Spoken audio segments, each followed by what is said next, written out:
Hi there, welcome back. Gabriela here. Today we are diving into the verbs ser and estar. Two literal words that can make any Spanish learner break a sweat. Now, I know what you're thinking. There are a trillion videos out there explaining these verbs using the whole temporary versus permanent definition. But let's be honest, that explanation can leave you more confused than when you started. So, instead, I want to make it more visual and tangible for you. That's why today we are learning about ser and estar while making arepas. By the end of this, not only you will hopefully understand the difference between these two verbs, but also you know how to whip up this iconic Venezuelan dish. Let's get started. First, let's talk about ser. Think of it as the storyteller of your identity, the deep, unchanging essence of things. For example, an arepa es venezolana. It's Venezuelan. That's just a fact, a part of its identity. It doesn't matter where in the world I'm making it, an arepa va a ser venezolana. Now let's prepare the dough. The base of an arepa es harina de maíz. It's cornmeal. That's another essential fact. It's what an arepa is. If you try making it with flour, well, you end up with something else entirely, not an arepa. So we use again the verb ser. La base de la arepa es harina de maíz. Here's another. La harina es blanca. The cornmeal is white. That's a core characteristic of the ingredient. See how ser helps us describe what something is at its core. That's why people say that ser is for permanent things. Now comes the action, and here's where estar comes in. When we mix water, salt, and cornmeal, the dough is ready to knead. So, how will you say, la masa está lista para amasar, or la masa es lista para amasar? Let's think about it for a moment.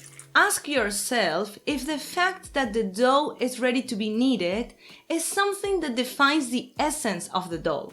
If you have to explain to someone that doesn't know what dough is, will you describe the dough as something that is ready to be kneaded? No, of course not, because it can already be cooked. So we use estar because we are talking about a state that can change in time. Right now, the dough está húmeda y suave. It's soft and wet, but after kneading and shaping, well, it'll be something completely different. Dough doesn't stay soft and wet forever, so it can be defined by its softness or wetness, right? Now, while shaping the arepas, what will I say?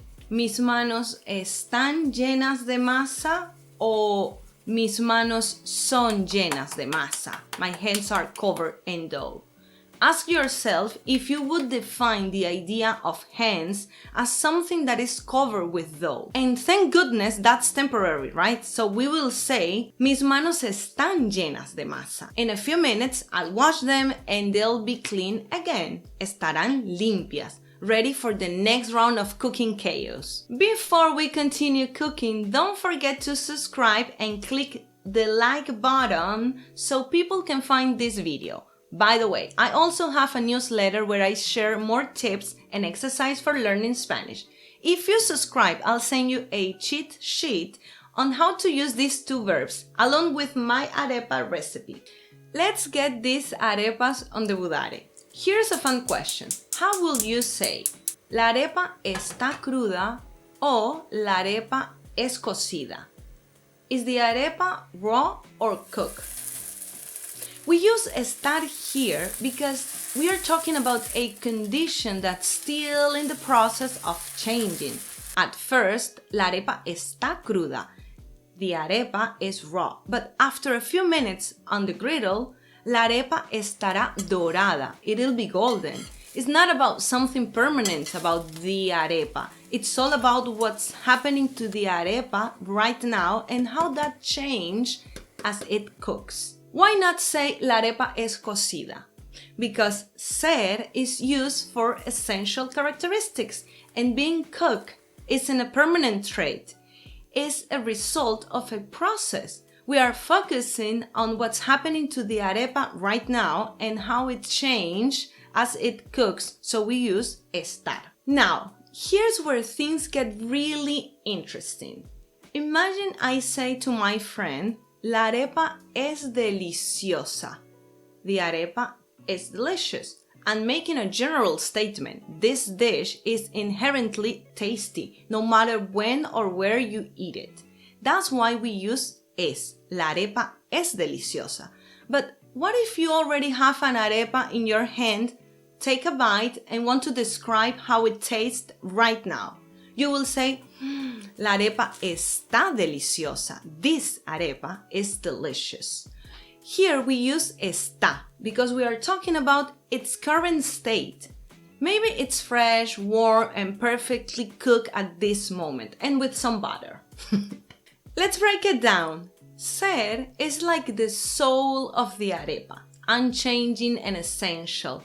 The arepa es venezolana, the dough es blanca, and yo soy Gabriela y soy venezolana. Estar is all about the here and now, the state or condition. The arepa está caliente o está fría.